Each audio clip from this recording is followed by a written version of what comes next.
Slurpty-derp, my Jason. Welcome back to the Artifact Music channel where we're doing stuff. How's it going, my G's? Sorry, that was my brother. Yeah, how are you doing? I've got a wicked new bass again today. This is a very naughty, neurofunky ARP kind of bass. We're going to dive into it in just a moment. But I've got to give a couple of shout-outs to Mark, as usual. He said on one of the last videos, talking about distortion, could take it to the next level as it includes going OTT, call it the Kramer. I don't know what you mean, but if you mean Jim Kramer, the stock analyst, then he's very small and doesn't have much hair. Thanks for this, guys, says Dasmatron. I wish you put a snippet of Paul's music at the end. He's referring to the podcast I did with my student Paul, who overcame addiction. If you haven't watched that, that's really nice and insightful if you want to learn a little bit about, overcoming addictions and how creativity helps with that. Genius says, oh bro, my first shout out, 6. That track is dope AF. The Tony is the main macro on Mindshift, which is also, yeah. So the Tony is that I just call Tony like tone. So when I make the macros for Vital presets, shape the tone of the sound, and there's Tony. Michael Finster says Supreme Lead, sick tip with the velocities on the latest Rude Boy D&B track. I also think that was a really great lead. Mark also agrees, the more I see your velocity trick, the more I like it. Really clever, dude. Thanks. I think it's quite simple, but it's definitely useful. Leor Silverstein found an old video of mine, and he says, this guy's making better presets each day. This is kind of old, but sounds good. Thank you very much. Yeah, I guess I'm on a little bit of a roll right now. And yeah, again, Dasma Beast, he likes that. So we're going to call Dasmatron Dasma Beast now. And MCM says, that is filthy, mate, regarding the Rude Boy D&B lead. Would love to hear a full tune, bruh. And yeah, I tried to start a new track using that lead, actually, and we'll see how we get on. But yeah, it's very early stages still. So anyway, thanks a lot to all of you guys for all your comments and all your likes and subscriptions and all that. We're almost at 3,500. I think we'll do something at 3,500, maybe a live stream or a little free pack. So make sure you subscribe if you're watching, so we can get that, and then we'll arrange something for that number.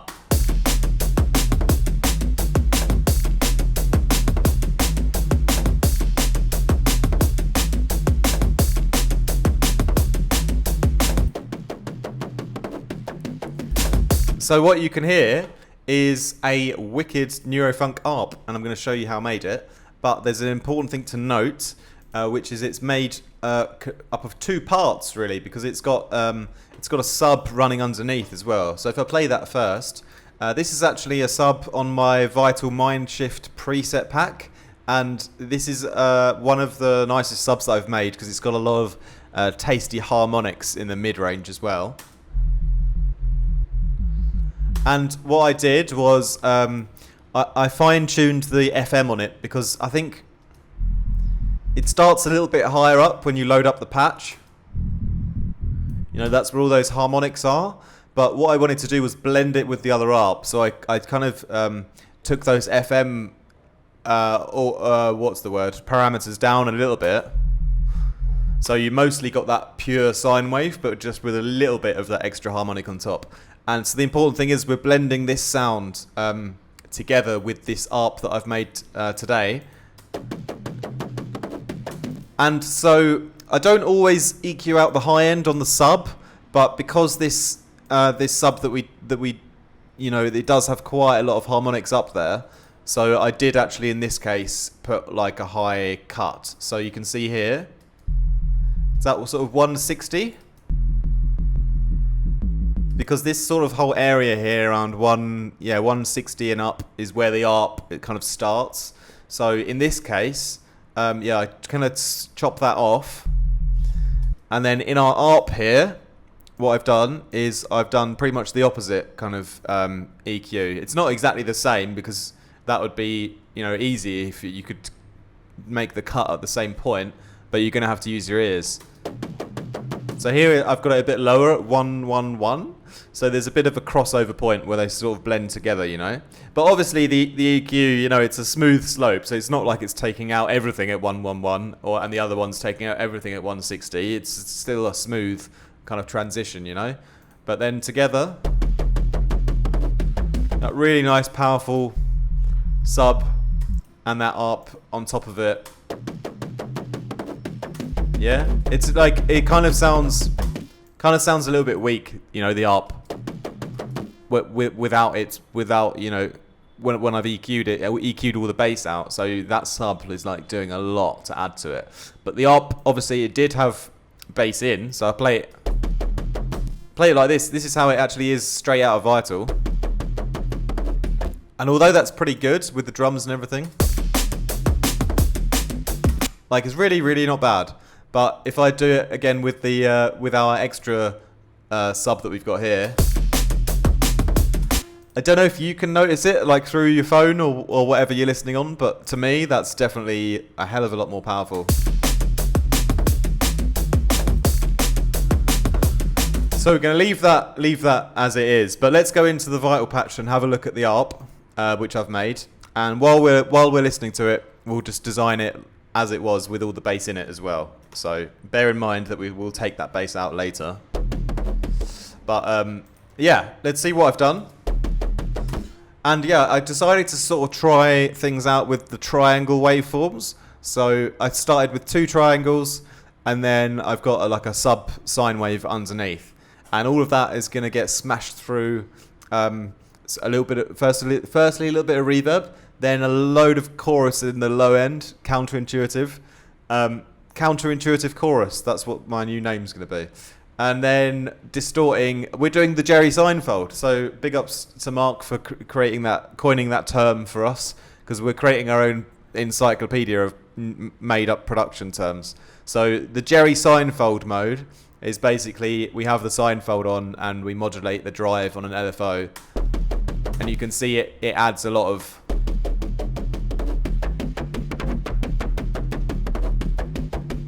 kind of like resonant growl to the sound. So that's on there, that's important. And yeah, this is the thing I started doing recently, which was kind of magic, which was chorusing all of the low end. So normally, you know, you'd think you'd want to chorus just the highs and leave the lows sort of unadulterated. That's the wrong word. Unfucked with. Oh, you know what? That actually sounds pretty good.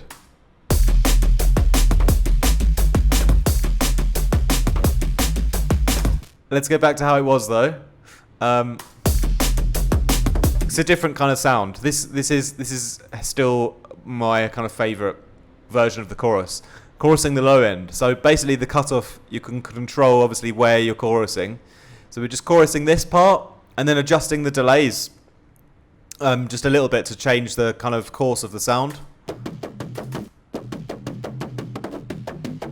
Okay, it's a small difference there. But the chorus is up really high, like, you know, you heard without it. It really needs it. These are the two most important kind of effects in the sound, is that chorus and the Jerry Seinfeld modulation, you know, because without both of them, you know, that's really where the meat is all coming from. And then obviously there is a bit of that reverb. Quite essential as well, really. It's providing this whole kind of almost like noise layer to tie everything together. And it's only up at a really small amount. It's only up at 6%. And we take out the low end here first, just up here. And the thing is, by doing it like this in the chain at the beginning, you know, it gets to run through all of that chorus. It gets to run through all of the distortion. So it's really amplifying the reverb like a lot. So that's why we only need like 6%. And that even that small number's making a massive difference, you know? With our compressor here, that's really important because it reintroduces all of the high end, or just boosts it all quite a lot. That's what it does on its own, you know, the multi-band OTT kind of thing. It just rags up all the high end when you leave the mix up. turn the attack up a bit and the release down a bit.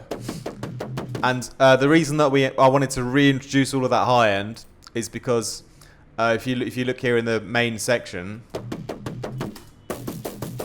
I've got a low pass filter on everything, you know. So I'm taking out loads of high end in the sound design process here.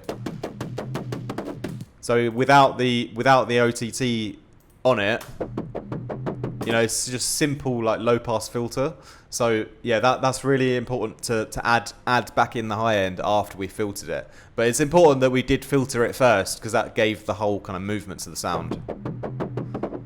Yeah, and I'll show you the LFO movement in a little bit on our LFO sandwich. Just another thing then. You know, a lot of that character from that, so it's sort of like a warm, classic kind of neurofunk sounding ARP, you know? So a lot of that character comes from like the low mid-range movement. So by using this phaser filter, we're emphasizing that part more for this sound in particular, and it's like kind of taking out some high end.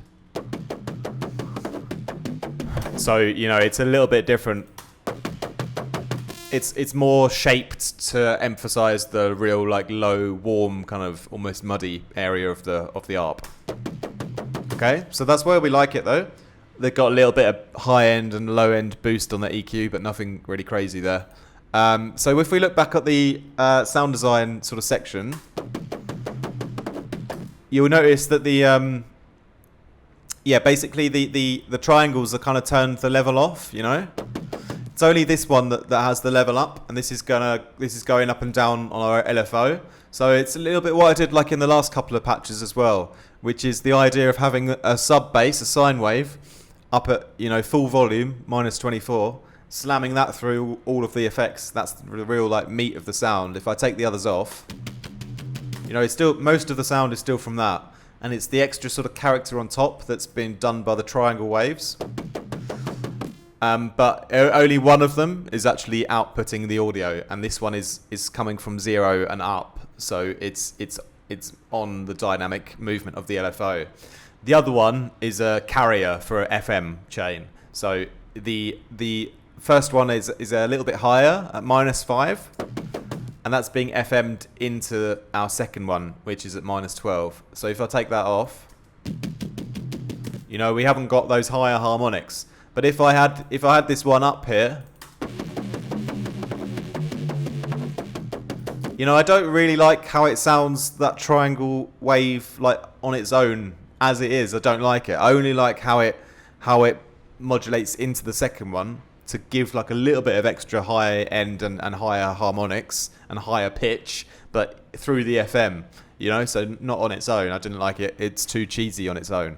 So that one as well, the carrier is stereo spread. So obviously, you know, that this main one here where the FM is going into, that's still just one voice. But by having the carrier in stereo, it's still gonna come and add in some extra stereo flavor into the second oscillator here. Okay, so it's a little bit of a complicated patch, I suppose. Maybe if you guys, I really like it when you guys comment on the videos. So if you guys leave 10 comments down below, then I'll put this one up for free in the description on the video. But I need to see 10 comments first. You can write anything, but it's better if you write something that's that a human would say.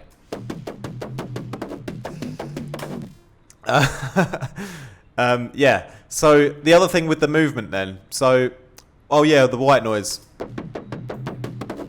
The white noise is one of the things that you really hear that's exaggerated by the compressor, the OTT. You know, because if I turn the white noise off and turn it on again, you won't really hear it. Like you literally hear like 1% of little white noise added in when I just turned it back on. But through the OTT, you'll really hear the difference in the white noise. I turn it back off. You know, it's crazy. It's like so much louder just from that little 1%, you know, what sounded like it was just a tiny bit of white noise. When the OTT is activated on it, becomes much, much louder. So it's like they kind of work together like a Tekken tag team combo, you know. But you got to use them wisely, like Jin and Devil Jin. Yeah. So that's the movement. The LFO1 is just a kind of saw down with a little bit of a starting smoothly kind of diagonal line up. And it's at 1/8, but you'll notice I've got an LFO sandwich, so shout out to Starbucks for providing those. It's the LFO2. We're dragging that onto the phase of LFO1, of course, and then it's only when you hold down the note long enough, it'll get to this point where it'll speed up the LFO. So it only happens if you look at my MIDI. It'll just happen on this kind of long part here. So just on the longer note, it will get to that point in the timeline where it will speed up and slow down again, creating this little like extra nice little groove there. So yeah, that's really cool. That's the LFO sandwich. And obviously, you know, by drawing that in to come up and down, I've timed that, you know, with the beat while I've been listening. So dum dum dum dum dum dum dum dum dum. So it's a nice little offbeat kind of rhythm there. Yeah, so really sick sound in my opinion. Yeah, but yeah, the Jerry Seinfeld mode really important there. The compressor, the OTT, how it works with the white noise, very important. The shaping of the sound again through filtering afterwards to like adjust, you know, where we're emphasizing the frequencies to move. In this case, very low, very much in the low end. It's kind of where it is all driving from. That's happening, you know, after we've slammed everything through the distortion, because that sort of flattened out the sound. So we had to reintroduce the dynamics. And again with the chorus, going a bit crazy and counterintuitively here by putting it on just to chorus the low end, because just the way that it affects how the sound goes through the distortion next is what's creating the whole kind of character of it. So that's just like a you know, random thing to do, but that's what's getting the sound. So, and also the reverb massively impacts the whole energy of the sound by putting that in first and running the reverb through all of that distortion and chorus.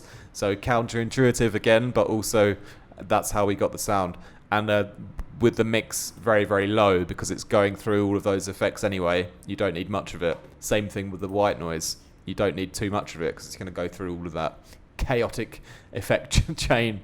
But anyway, yeah, that's me just going a bit random and crazy with Vital. Anyway, I hope you like that sound. I really like this ARP actually. It sounds really sick.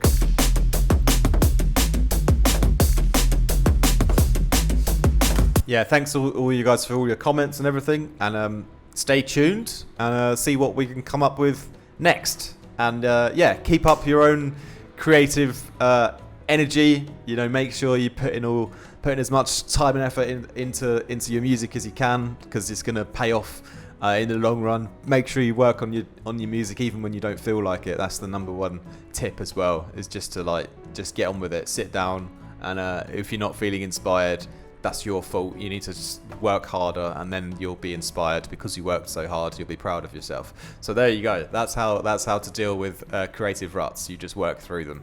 Anyway, let's keep going and keep smashing it, my G's, and I'll see you on the next one. Cheers.